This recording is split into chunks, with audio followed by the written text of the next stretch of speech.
Ya,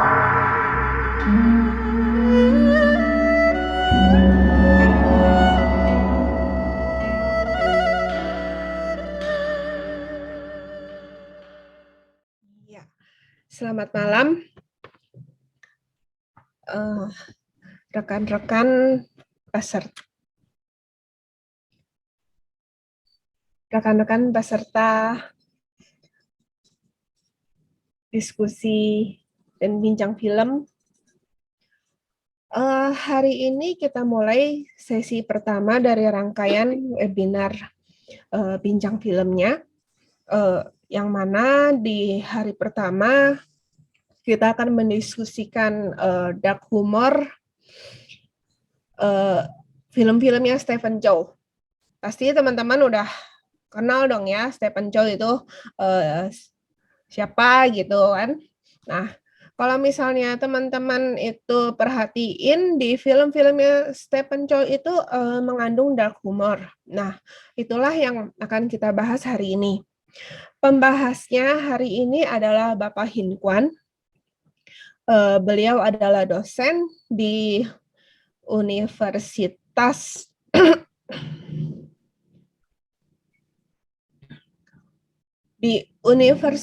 Dharma Persada. Apa sih yang dikandung dalam humor-humor Stephen Chow? Nanti kita dengarkan Pak Hin Kwan akan membicarakan ya. Silakan Pak. Ya, terima kasih kepada Ibu Lia.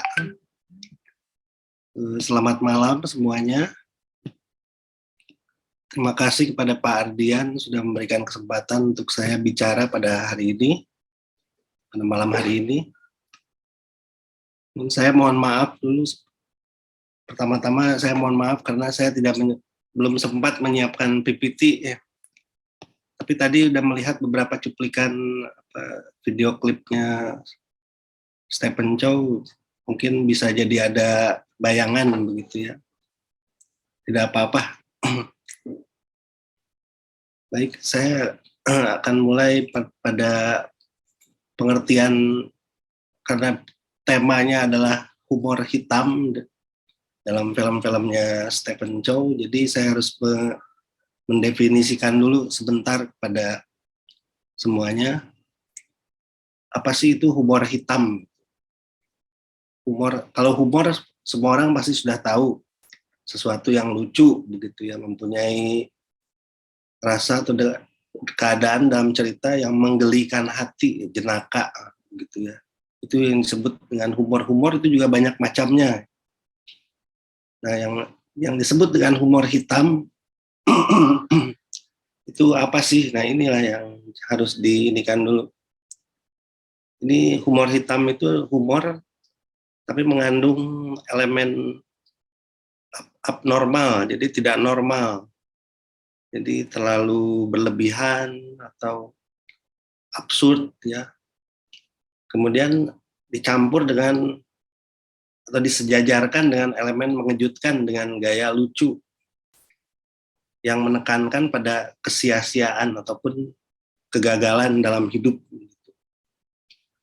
Nah, ini dalam ensiklopedia itu dikatakan bahwa humor hitam sering digambarkan sebagai lelucon atau komedi dan digunakan untuk memperjelas karakter dan nasib korban yang tak berdaya begitu ya.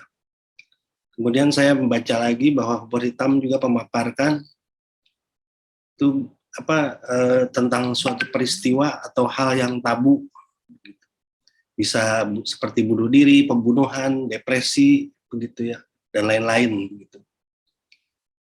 Nah, jadi intinya itu adalah humor hitam adalah sejenis genre sastra yang absurd, abnormal. Kemudian komedi yang menyandingkan rasa sakit dan tawa begitu.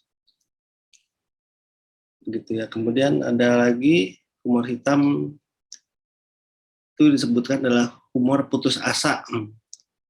Humor hitam itu humor yang mengundang orang jadi tertawa sebagai respon manusia terhadap ketidakbermaknaan dan absurditas yang jelas dalam hidup. Jadi humor hitam ini adalah bentuk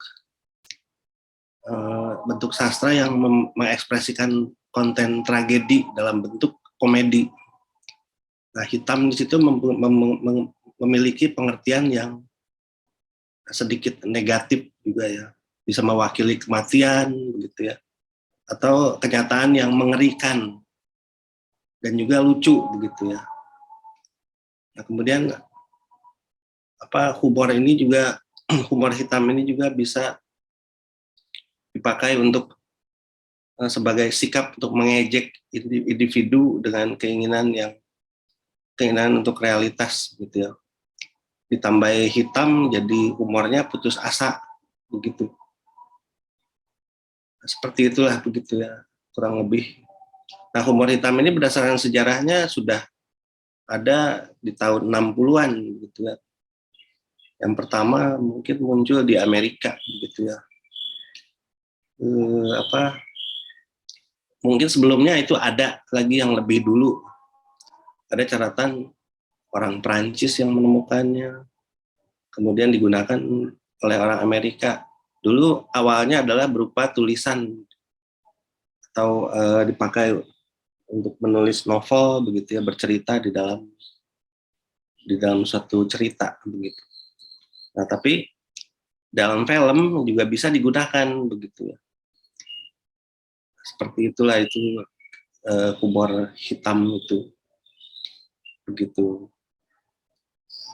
masuknya ke dalam bentuk komedi begitu ya. Berikutnya lagi itu apa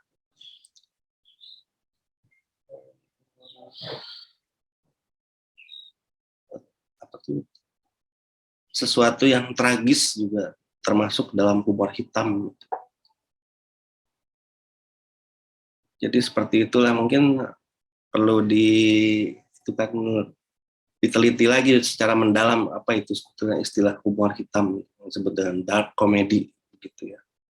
Nah, sekarang kaitannya dengan Stephen Chow itu film-filmnya itu mengandung humor hitam.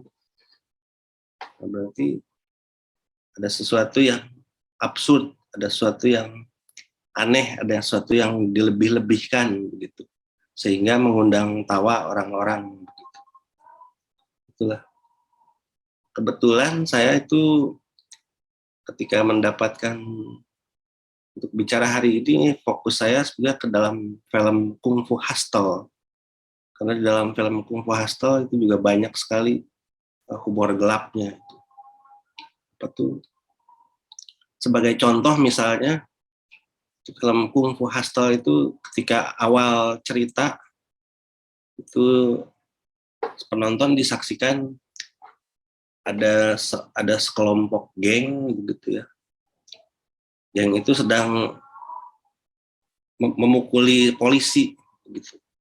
Polisi itu semua takut gitu ya, dan diterima saja itu. Itu sudah satu keadaan yang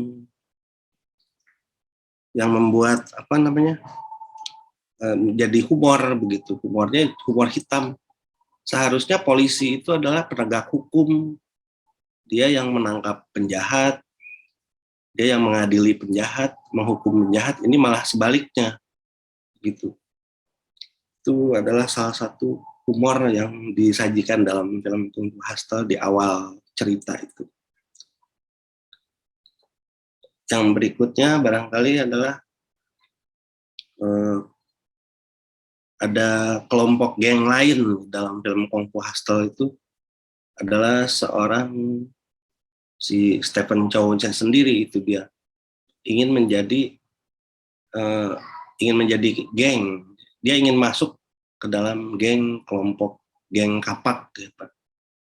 Kapak itu karena geng kapak itu yang paling galak, yang paling mendominasi pada saat itu begitu. Nah, tapi dia si Stephen Chow bersama temannya itu dia masuk ke satu kelompok perumahan begitu ya, atau kompleks. Kalau diterjemahkan dalam filmnya itu kompleks babi begitu ya. Itu dia mau memalak mau minta uang kepada tukang cukur, begitu. Kemudian tapi tukang cukurnya itu tidak mau memberikan uang, begitu ya. Ternyata ada yang melawan, begitu ya. Tidak, apa, seorang geng itu tidak ditakuti itu. Ternyata ada jagoan di situ, di dalam kompleks itu. Itu apa, di situ sebagai seorang preman pada saat itu dia tidak berhasil menjadi preman. Nah, disitulah yang jadi humor hitam itu, apa, akhirnya jadi dilebih-lebihkan oleh si Stephen Chow itu, karena dia juga yang menjadi sutradara dalam film itu. Apa, dia mau menantang siapa nih yang mau berkelahi dengan dia. Tapi ternyata orang-orangnya itu hebat-hebat ya. Yang pertama dia panggil seorang wanita biasa, ya sudah pukul deh. Ternyata betul-betul dipukul, ditinju, begitu sakit. Kemudian si Stephen Chow-nya tanya, kamu pekerjaannya apa? Oh, saya petani.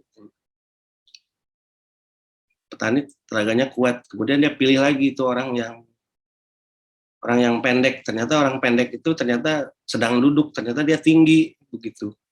Nah, di situ lebihnya itu yang bikin penonton jadi tertawa, begitu ya. Kemudian orang yang tinggi itu disuruh duduk lagi, dia pilih lagi itu anak kecil saja. Dia pilih anak kecil, ternyata anak kecil begitu keluar badannya kekar, begitu ya. Jadi tidak jadilah itu berkelahi, itu udah pasti kalah itu premannya itu. Di situ adalah bagian-bagian humor yang hitam. Jadi Stephen Chow itu membuat film yang apa,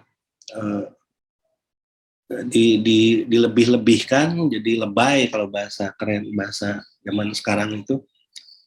Kemudian mengundang jadi tertawa, orang jadi ketawa lihat film itu. Tapi di situ masih terbungkus dalam suasana yang realistis, bisa nyata itu, begitu ya. Kemudian tidak puas hati, dia panggil lagi temannya, minta bantuan kepada betul-betul kepada geng kapaknya itu. Akhirnya geng kapaknya itu keluar juga, mau menolong, mau membantu, tapi di kompleks itu ada jagoan kungfu, ada jagoan silat yang hebat, begitu. Nah, mereka kalah akhirnya. Itulah bagian daripada humor hitam di dalam cerita Stephen Chow bagian pertama, Kung Fu Hustle ya. Yang berikutnya lagi adalah filmnya itu saya yakin pasti semua yang ada di sini pasti sudah nonton film Kung Fu Hustle itu. Sering diputar di TV atau apa, dulu filmnya itu juga ini banget, apa namanya, ngetop banget ya, pasti sudah pernah nonton, begitu. Nah, di situ Stephen Chow juga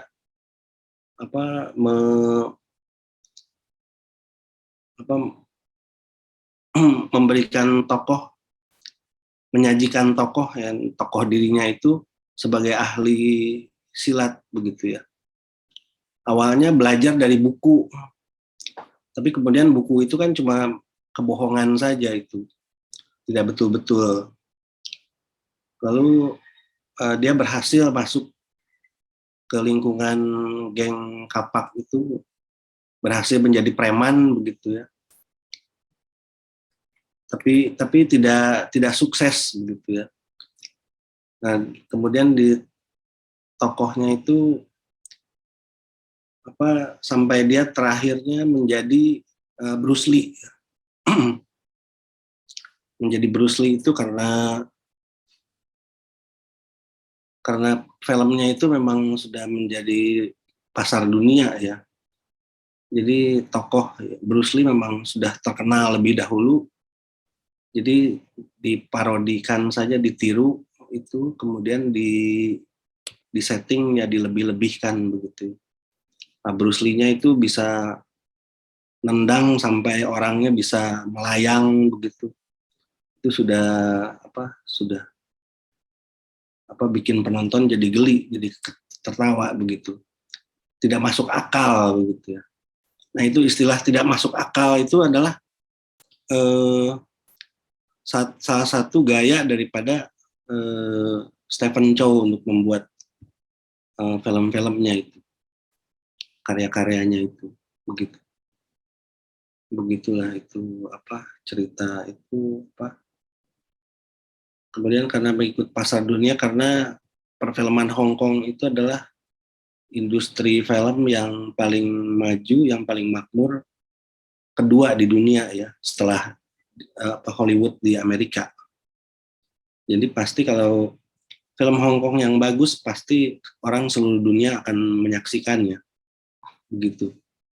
Nah, kemudian di dalam film itu mungkin akan terlihat jelas itu melebih-lebihkannya, terus tidak masuk akalnya begitu ya. Kemudian kita mundur lagi sedikit, itu satu kali si Stephen Chow-nya tuh mau mendatangi lagi itu komplek babi itu. Di situ dia mau balas dendam gitu ya. Dia bawa pisau, tapi pisaunya itu ketika dilempar mantul ke tembok, kemudian kembali lagi ke tubuh dia, jadi tertancap dia gitu. Kemudian temannya itu dia juga membawa ular begitu ya. Tapi ketika mau dilempar kan itu ularnya malah kena dirinya. Kemudian malah si Stephen Chow-nya sendiri yang digigit ular begitu. Nah, ketika digigit ular itu mulutnya jadi gembil begitu. Itu adalah bagian daripada dilebih-lebihkannya tuh, melebih-lebihkannya jadi absurd begitu ya. Dan itu jadi satu hal yang lucu begitu. Saya kira itu Stephen Chow sangat sukses membuat humornya itu hitam banget sampai tersesat begitu ya. Itu catatan saya mengenai Kung Fu Hustle itu ada beberapa sebetulnya. Yang pertama itu idenya dari tiruan ya. Jadi tokohnya itu tokoh Bruce Lee yang nanti dijadikan sesuatu yang Bruce Lee yang lain begitu, jadi hebat banget. Malah punya jurus Rulai Sencang, itu telapak tangan Buddha begitu ya, untuk mengalahkan penjahat begitu. Kemudian kesuksesannya itu adalah karena efek daripada itu efek komputer ya. Di filmnya itu dilebih-lebihkan karena ada efek komputer, jadi pas begitu. Itu catatan saya. Berikutnya lagi adalah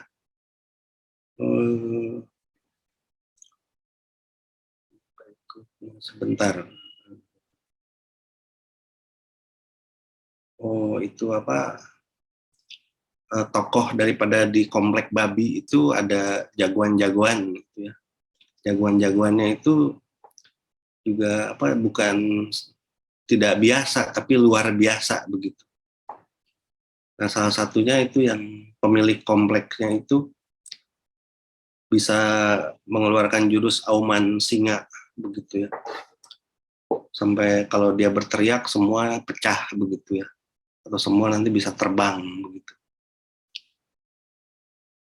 Berikutnya lagi adalah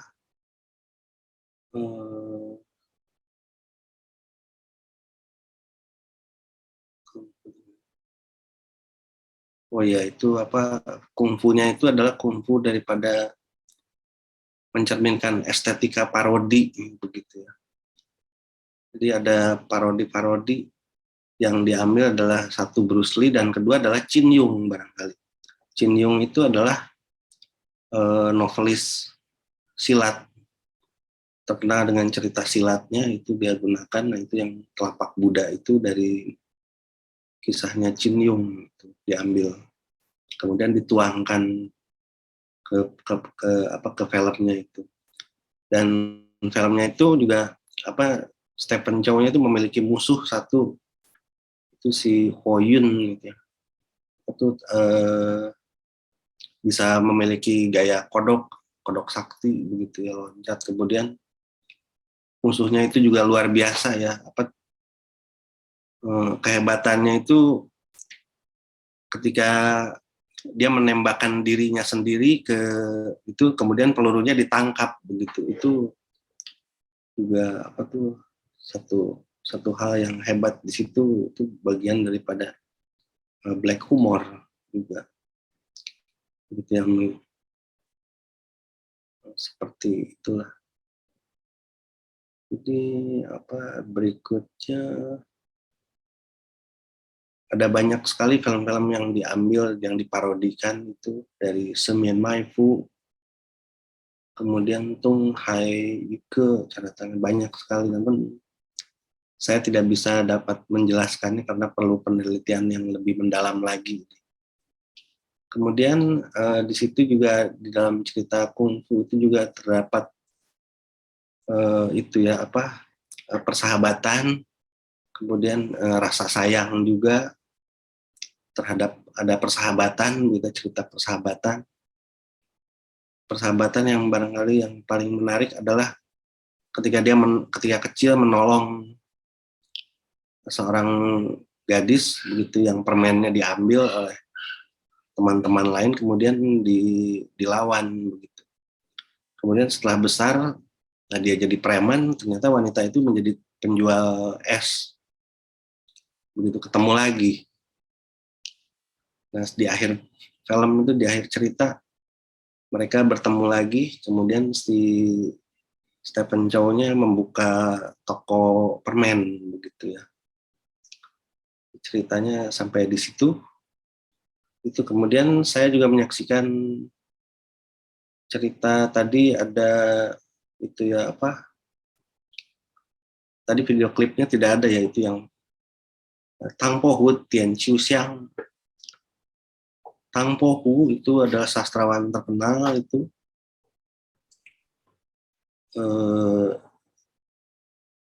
Dia mempunyai istri 8 gitu. Tapi hidupnya tidak bahagia. Nah, pada satu kali dia bertemu dengan seorang gadisnya itu pembantu daripada keluarga siapa itu, namanya Chiu Xiang. Dia jatuh cinta, kemudian ingin mendekatinya, kemudian dilakukan berbagai cara yang supaya bisa dekat, dan kemudian sampai berhasil bekerja di tempat majikannya itu begitu. Kemudian mereka jadi bertemu, seperti itulah.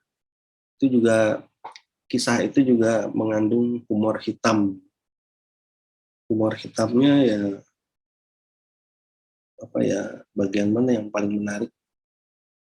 Terlalu banyak gitu. Terlalu banyak yang saya tonton, dan catatannya jadi ngaco-ngaco ini.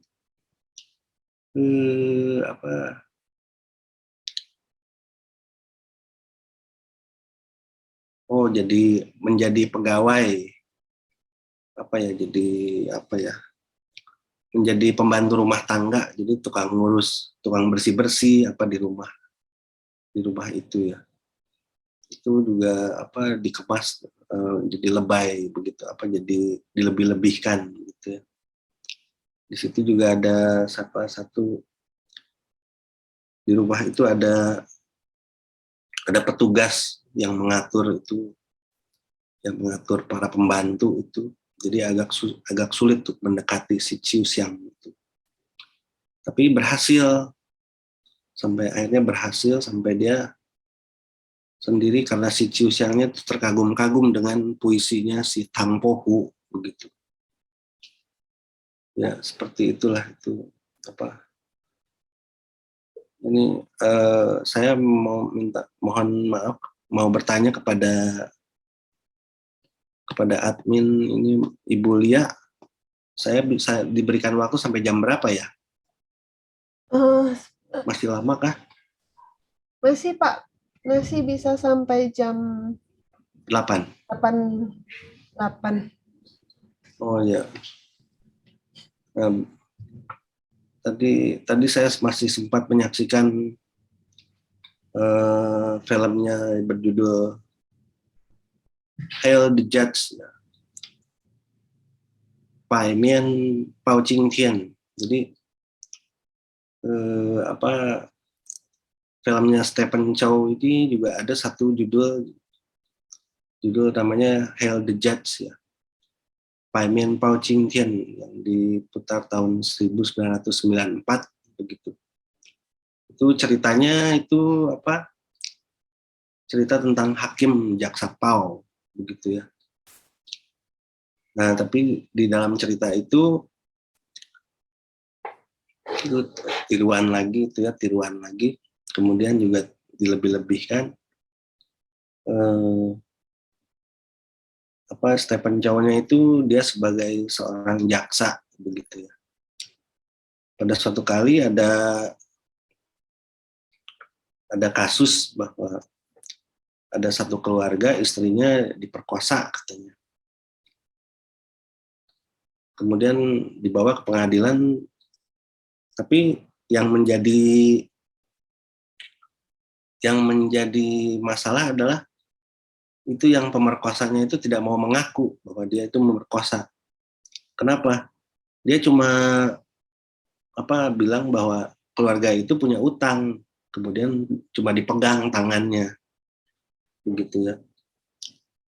Tapi kemudian orang itu juga dibantu oleh seorang jaksa dari wilayah lain, kemudian yang datang menemani. Jadi seperti pengacara begitulah. Nah kemudian jaksanya itu si Pao Ching Tian, si Stephen Chow-nya itu, ayo kamu itu berikan hukuman kepada mereka berdua itu.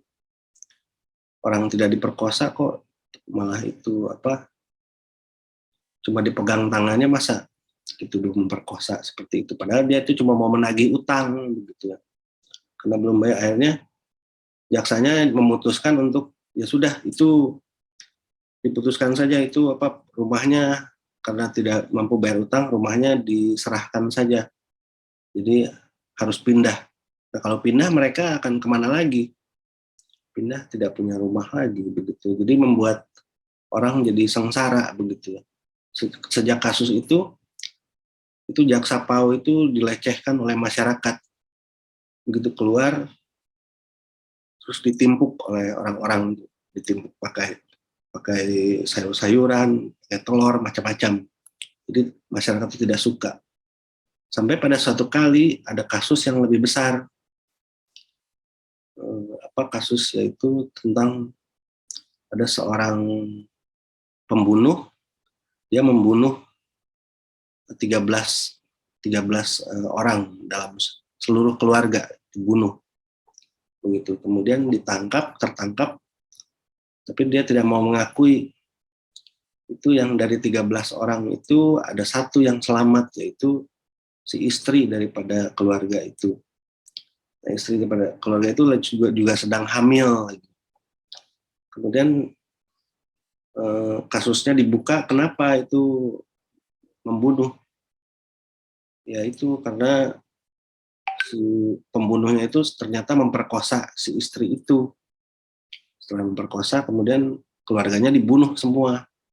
Begitu. Sekarang ada di pengadilan ini, bagaimana menyelamatkannya itu diplesetkan itu oleh pengacara bahwa pembunuh itu adalah anak jenderal angkatan laut. Nah, jenderal angkatan laut itu juga punya atasan seorang Kasim. Kasim itu adalah kepercayaan daripada permaisuri begitu ya. Jadi kekuasaannya cukup tinggi, jadi tidak bisa sembarangan dihukum begitu. Apalagi sekarang dia menjadi pembunuh. Nah di situ humor hitamnya itu diplesetkan terus sampai dibalik keadaannya itu.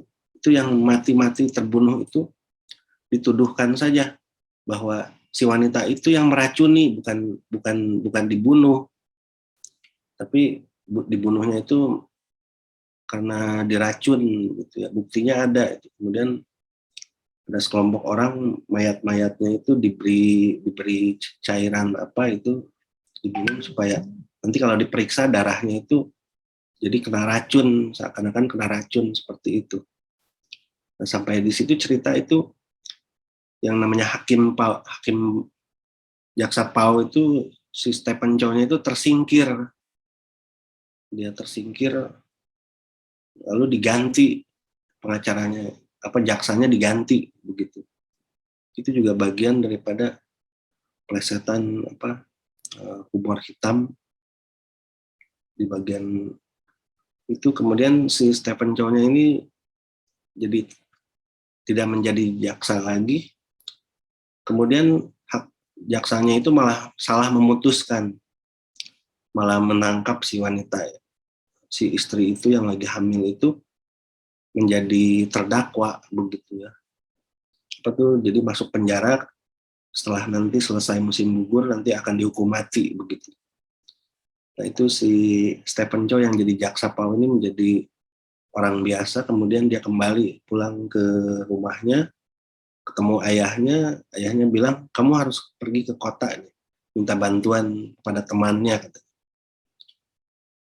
Lalu ketika bertemu, minta bantuan pada temannya, teman ayahnya maksudnya, teman ayahnya itu malah ternyata sudah berkomplot dengan para pembunuh itu. Jadi tidak bisa dilawan begitu.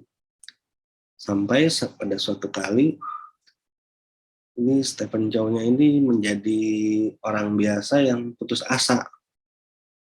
Itu jaksanya itu orang kuat dari pemerintahan itu menginginkan si jaksa Pau itu, si Stephen Chow itu menjadi pengemis saja begitu.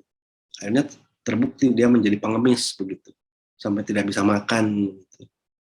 Itu juga bagian daripada humor hitam. Ini humor hitam banyak menceritakan tokoh yang betul-betul tidak berdaya begitu. Tidak berdaya, mau bagaimana lagi, tidak bisa melawan begitu. Itu bagian daripada humor hitam. Ya, terus cerita daripada Hail the Judge itu, Pai Min Pao Ching itu, suatu kali itu kaisar itu dia menyamar jadi orang biasa, main ke rumah bordir, ketemu dengan si Stephen Chow itu. Wah, itu kalau nanti saya sebarkan ini seorang kaisar main cewek, nah itu nanti akan jadi buruk begitu ya. Akhirnya kaisarnya itu menjadi teman. Kemudian kamu ada kasus apa? Biar saya yang putuskan. Akhirnya si Stephen Chow itu dia bercerita pada kaisarnya itu bahwa ada kasus ini yang harus dibuka, yang harus diselamatkan, wanita itu harus diselamatkan. Sudah hamil mau dihukum mati. Nah itu, padahal dia tidak bersalah seperti itu. Akhirnya kaisar pun membantu. Akhirnya si Stephen Chow itu di akhir cerita menggelar lagi sidang dan mendapatkan titah daripada kaisar. Jadi dia yang memutuskan, sampai akhirnya berhasil itu menangkap pembunuh itu. Menangkap pembunuh itu dengan satu, yaitu dengan bersilat lidah. Jadi ketika di rumah bordir itu dia datang ke situ terus makan sepuasnya, terus digebukin juga karena nggak mampu bayar. Akhirnya dia jadikan pegawai, tukang cuci piring tuh, jadi pelayan, tukang cuci kaki, macam-macam. Sampai dia ketemu kaisar dan kemudian dia kembali menggelar sidang. Jadi setelah banyak belajar bersilat lidah itu, berhasil menumpas menghukum si pembunuh itu. Cerita berakhir sampai di situ. Itu juga jadi ada karya-karya daripada Stephen Chow itu adalah tiruan, banyak itu tiruan dan parodi-parodi itu ya. Seperti cerita itu yang judi-judi itu All for the Winner misalnya, itu adalah tiruan daripada God of the Gambler ya. God of the Gambler juga dia membuat lagi versinya sendiri yang lebay begitu. God of Gambler 1, God of Gambler 2 ya. God of Gambler 3 mana ada. Itu God of Gambler 3 tuh Back to Shanghai si Kung Lee. Seperti itu. Kemudian yang satu lagi yang ingin saya ceritakan itu adalah cerita tentang film Stephen Chow berjudul CG7. Itu Changjiang Qihao itu. Nah, di situ ceritanya betul-betul cerita tentang keluarga yang miskin banget gitu ya. Stephen Chow-nya itu dia punya anak satu yang masih sekolah gitu, tapi tidak punya uang begitu, rumahnya kumuh ya, sampai tidur pun kepanasan, tidak punya kipas angin. Ketika mampu membeli kipas anginnya tidak nyala begitu ya. Itu kemudian di sekolah anak itu juga selalu mendapat hukuman karena tidak punya sepatu. Setiap kali pelajaran olahraga dia kena hukuman suruh berdiri di depan bendera karena tidak punya sepatu yang layak begitu. Nah, jadi cerita orang miskin gitu. Cerita orang miskin di situ juga sangat berlebihan ya, itu ciri khas daripada si Stephen Chow itu. Kemudian sampai pada suatu kali Stephen Chow itu pulang, dia bertemu dengan satu makhluk angkasa luar begitu. Nah, makhluk angkasa luar itu yang dinamakan dengan CG7. CG itu sebenarnya adalah robot begitu. Robot satu, anaknya pengen sekali beli tapi tidak kebeli ya, karena nggak punya uang. Nah, sampai ketemu dengan makhluk angkasa luar itu. Makhluk angkasa luar itu membantu si anaknya itu jadi ada teman bermain. Kemudian makhluk angkasa luar itu juga punya keahlian ya, ketika membantu ujian itu dia bisa pakai teknologi itu bisa nyontek begitu ya. Akhirnya berhasil. Itu dikemas dengan lebay, dengan berlebihan itu cerita-cerita daripada CG7 itu. Sampai gimana tuh ceritanya itu? Kalau pas lagi begini lupa lagi ceritanya, harus nonton lagi karena menarik, banyak detail-detailnya yang bisa diceritakan.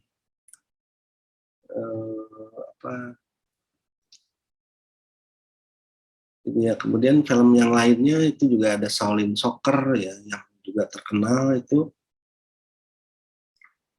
juga mengenai cerita tentang masyarakat kelas bawah yang tidak bisa apa-apa begitu ya. Tentang seorang yang bekerja, yang berterjun ke dunia sepak bola tapi tidak pernah sukses begitu ya. Padahal dia punya keahlian main sepak bola seperti itu. Itu juga banyak sekali humor hitamnya. Itu yang membuat film-film Stephen Chow jadi punya ciri khusus. Dia master daripada dark humor. Kemudian dari kesemuanya ini, kalau saya melihatnya sebagai film-film parodi, banyak sekali yang meniru, seperti film Fist of Fury itu, Sin Ching Woman, itu juga Stephen Chow membuat gayanya sendiri, gitu ya. Jadi si Chen Chen itu begitu. Saya rasa saya sudah kehabisan cerita nih sampai di sini. Saya kira saya mau mengakhiri sampai di sini saja dulu. Terima kasih untuk semuanya. Yang saya kembalikan kepada Ibu Lia, cukup ya, Ibu Lia. Yeah. Kalau ada ada yang mau bertanya silahkan. Itu mudah-mudahan saya bisa Gimana? menjawab. Apakah ada yang sudah mau bertanya? Kalau misalnya mau bertanya boleh angkat tangan, nanti terus kita ngobrol-ngobrol sekalian. Kan temanya ini menarik nih, film Stephen Chow. Semuanya kayaknya juga pernah nonton ya filmnya Stephen Chow. Dulu aku pernah dengar itu, Pak pernah nonton yang Chinese Odyssey ngapa ya? Oh ya, Chinese Odyssey itu apa? Ya, Tahwasio itu adalah film yang membuat Stephen Chow namanya itu apa? Jadi terkenal. Pada waktu itu Tahwasio itu dia berakting dengan artis cantik namanya Chuyin ya. Mereka itu sebetulnya pada waktu itu mereka pacaran gitu. Tapi dalam film dia butuh wanita yang harus ditinggalkan karena hidup itu ada dua pilihan. Kalau mau mengabdi kepada Buddha, dia harus mengantar biksunya itu untuk mengambil kitab di barat begitu ya. Tapi di sisi lain dia juga jatuh cinta pada seorang wanita begitu ya, wanita cantik yang namanya siapa, Cixia.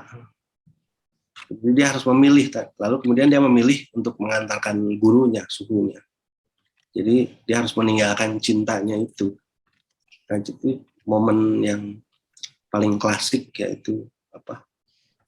Jadi perpisahan dengan orang yang dicintai itu paling menyedihkan gitu. Ya di situ yang tadi ditanyakan Ibu Lia tadi apa? Film Chinese Odyssey. Itu aku dengar-dengar Ya. Itu pernah bikin Stephen Chow awalnya bangkrut gitu karena jeblok di pasaran. Soalnya bertolak belakang dengan cerita Sun Gokong. Iya. Ya padahal di situ dia menjadi aktingnya sebagai Sun Gokong. Sun Gokong yang versi lain justru itu. Ya, jadi katanya nih, dengar-dengar nih, karena Sun Gokongnya beda dari Sun Gokong yang orang-orang kenal, jadi orang-orang awalnya nggak seneng nonton itu, jadi ratingnya jeblok banget sampai Stephen Chow-nya bangkrut gitu. Saya kira bukan bangkrut kali ya, itu tidak box office-nya turun, barangkali tidak, penjualan tiketnya jadi menurun karena si Stephen Chow itu dia membuat cerita cinta bukan cerita silat. Bayangan orang-orang kalau mau nonton Sun Gokong berarti dia jago silat, hebat, banyak ilmunya untuk mengalahkan siluman-siluman begitu. Tapi di situ dia tidak, dia justru di situ mau menekankan kisah cinta di situ. Yang pertama itu kira-kira kenapa ya? Kenapa Stephen Chow berpikiran bikin cerita Sun Gokong yang beda daripada Sun Gokong biasanya gitu? Aku penasaran kok ide-idenya tuh yang ajaib-ajaib gitu. Ajaib. Ya terus terang saja saya juga waktu pertama itu nonton Chinese Odyssey itu tidak begitu tertarik. Ada dua kan, yang satu Pandora Box, satu lagi The Cinderella. Begitu, yang di Cinderella itu yang betul-betul kisah cinta begitu.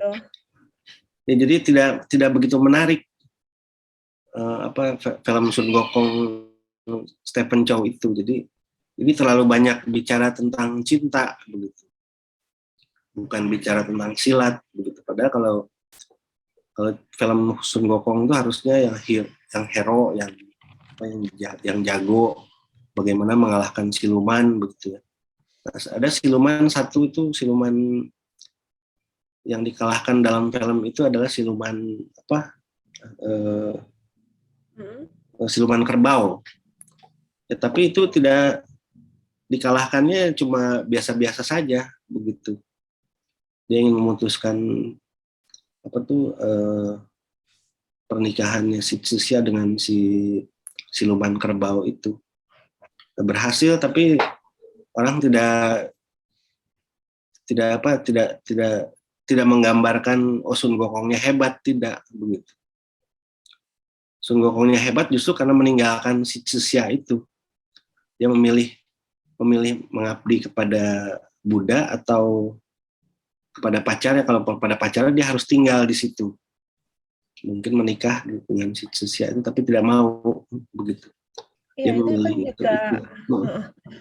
ada juga apa Sian Tong Samcong mau ngorbanin muridnya gitu waktu ada siluman gunung hitam. Iya.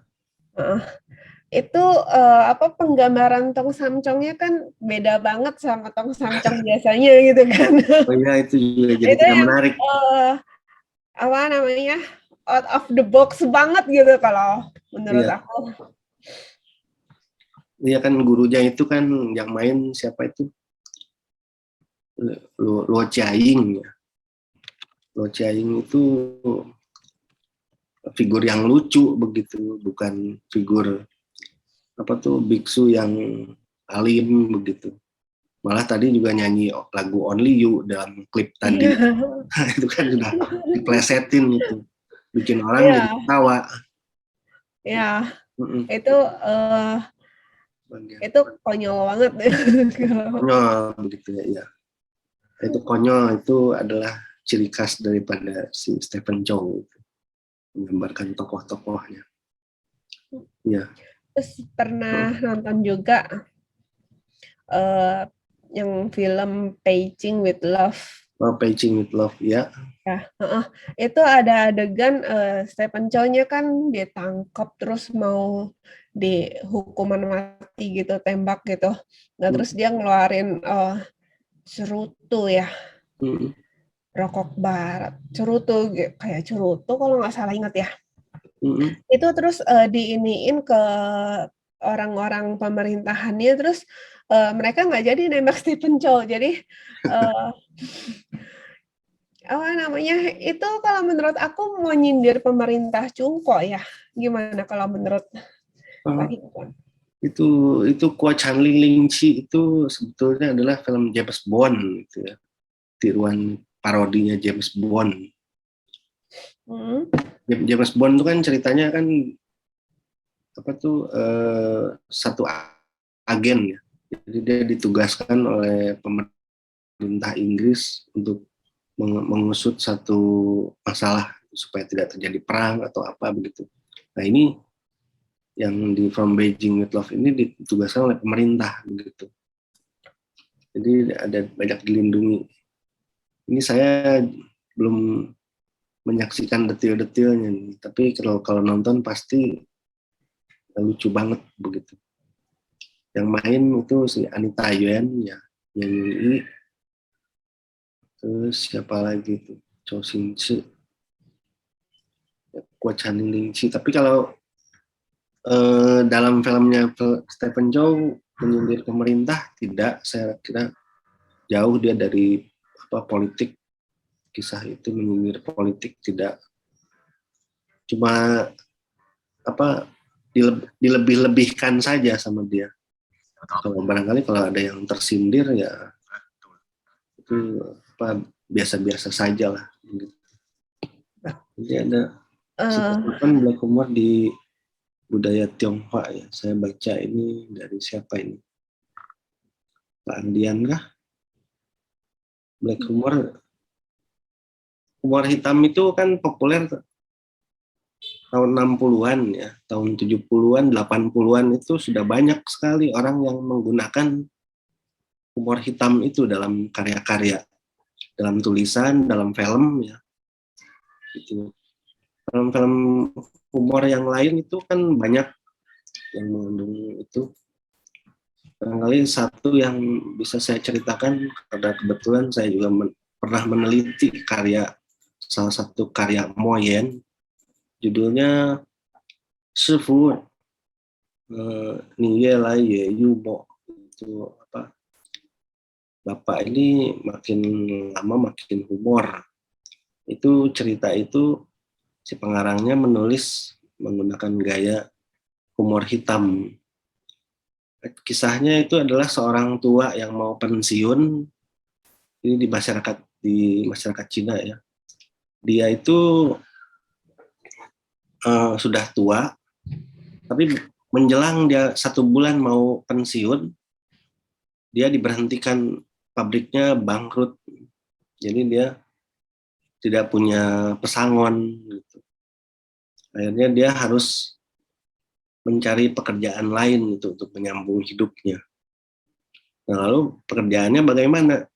Karena ini adalah humor hitam ceritanya, jadi dia si tokoh itu kesulitan mau kerja jadi kuli, sudah tidak kuat karena dia sudah tua. Usia udah berapa? 60 ya.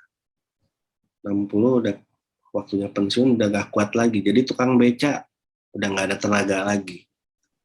Mau jualan tidak punya modal. Lalu apa yang harus dilakukan? Yang dilakukan adalah tidak ada cara lain, adalah yang negatif, yaitu menipu begitu. Nah, menipunya bagaimana? Kemudian dia mau menikah saja karena dia sudah tidak istrinya sudah meninggal sudah lama dan dia juga seorang duda. Akhirnya dia mendekati seorang wanita. Nah, wanita itu juga punya persyaratan kalau mau menikah. Ada syaratnya, itu dia kenal dengan seorang janda. Janda itu juga punya anak satu perempuan. Anak perempuannya itu buta lagi. Nah, itu juga perlu biaya besar begitu. Jadi harus harus punya itu kalau mau menikah itu jadi harus punya uang sekitar 100 juta gitu. Kemudian harus mengurus anaknya yang buta itu. Nah, si bapak tua ini, oh ya sudah, nggak apa-apa, saya sanggupi katanya. Kemudian dia bingung mau mencari uangnya di mana begitu ya. 100 juta bukan jumlah yang kecil. Nah, uang pesangon tidak ada. Kemudian ketika dia jalan-jalan di taman ada bis rongsokan ya, kosong. Kemudian di taman itu taman umum begitu ada bis yang parkir, bis itu bis rongsokan gitu. Mobil Pauce itu seperti mobilnya tidak terlalu besar tapi juga tidak terlalu kecil gitu. Mobil carry maksudnya Pak Inwan. Iya itu. Mobil carry ya. Minibus carry. Carry. Nah, itu dikosongkan aja di setel begitu, jadi tempat orang pacaran, tempat orang bercinta begitu di taman. Dia jadi menyewakan bis kosong itu gitu untuk pasangan-pasangan yang mau bercinta di situ. Dapat duit begitu. Nah, itu untuk mengelabui anaknya itu yang buta itu disuruh kerja. Kerjanya jadi tukang pijat. Nah, lalu yang dipijat itu adalah teman-temannya yang dulu ketika di pabrik itu. Jadi bergiliran begitu, karena itu anak itu buta, ya sudah, ketika sudah dipijit udah bayar itu. Bayarnya pakai uang palsu begitu. Itu bagian daripada humor hitam gitu. Jadi tersesat lebay, tersesat itu. Kemudian terus gantian begitu ya, uangnya uang palsu itu. Kemudian si anak itu kan dia mau mengumpulkan uang yang banyak untuk pergi ke dokter untuk menyembuhkan matanya yang buta begitu ya. Tapi karena ketemu dengan si bapak tua namanya Bapak Ting gitu ya, menipu begitu, jadi uangnya memang tidak ada begitu ya. Uangnya uang palsu, uang monopoli gitu ya. Dibohongin. Kemudian humor hitam yang lebih jelas lagi itu adalah ketika si wanita itu setelah capek mijit teman-temannya, dia mau beli es. Saya ingin makan es. Nah, di situ si bapak tua itu, oh ya udah nanti saya belikan es. Di situ ada Häagen-Dazs pada waktu itu, stand Häagen-Dazs. Dia tanya es berapa? 30 kuai. Wah, mahal sekali ya. Lalu tidak jadi beli. Dia belikan es lilin saja yang 1 kuai. Kemudian dikasih kepada anak itu es Häagen-Dazs tidak ada. Adanya es lilin. Sudah makan itu saja. Itu bagian daripada humor hitam. Gitu. Tidak berdaya, tidak mampu. Gitu ya. Si bapak itu. Terus usahanya ketika menyewa-nyewakan bis yang kosong itu, mobil yang kosong itu ternyata polisi datang membereskan itu. Ini tidak boleh ada di sini, jadi ada prostitusi di sini. Lalu diangkut bisnya. Kemudian si bapak itu kehilangan pekerjaan, jadi sengsara lagi begitu. Itu humor hitam di dalam cerita itu begitu. Semuanya tersesat sampai terakhirnya itu semuanya berantakan. Jadi rencananya mau menikah tidak jadi karena terus dituduh pembohong, ya cuma bohong saja semuanya. Begitu. Itu bagian daripada humor hitam. Oke, terus tadi saya mau menjawab itu kapan ada ya terkenal tahun 60-an ya, 70-an. Untuk film barangkali 80 90 itu banyak sekali yang mengandung humor hitam itu. Terutama si Stephen Chow ini dia menjadi pelopor ya untuk cerita-cerita yang bisa diplesetkan, yang bisa diparodikan, yang bisa dihitamkan begitu. Itu jadi pionir Stephen Chow. Oke, baik, ada lagi tidak pertanyaannya? Ya, apa lagi? Mobil travel. Cerita Hui Hun Ye ya. Ini humor hitam yang pertama kali ini dibuat oleh filmnya Stephen Chow ini. Tapi Hui Hun Ye itu bukan Stephen Chow yang menjadi sutradara. Oh, bukan. Bukan, dia jadi aktor saja. Oh, produsernya apakah bukan Stephen Chow juga? Produsernya ada yang lain kalau tidak salah, itu cerita Hui Hun Ye itu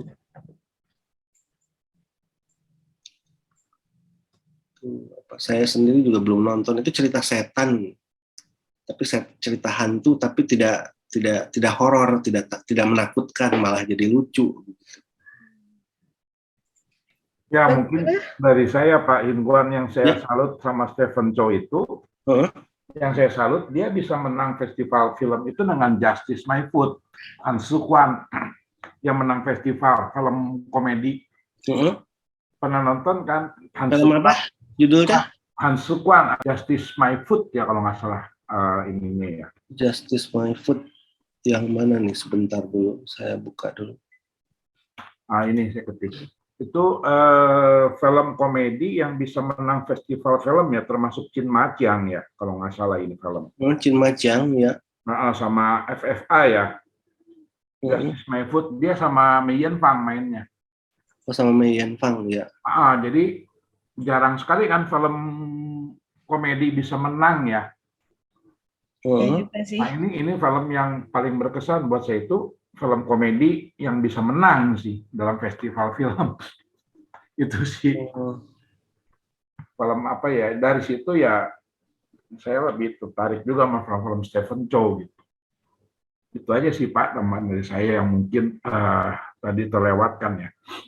Oh, yang tadi terlewatkan ya, Justice My Foot ya judul. Ya, itu boleh Pak tonton ini. Seru juga, lucu sih.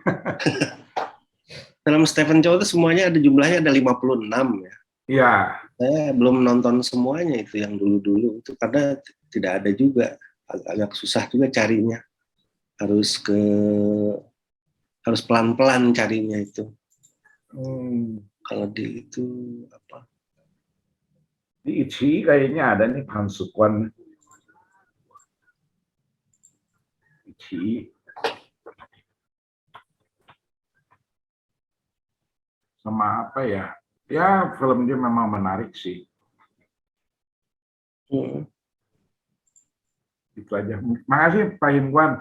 Iya, terima kasih sama-sama semuanya. Mohon maaf kalau ada yang kurang-kurang atau itu. Ya. Iya. Baik, terima kasih. Sebagai yuk kita foto bersama dulu yuk. Ya.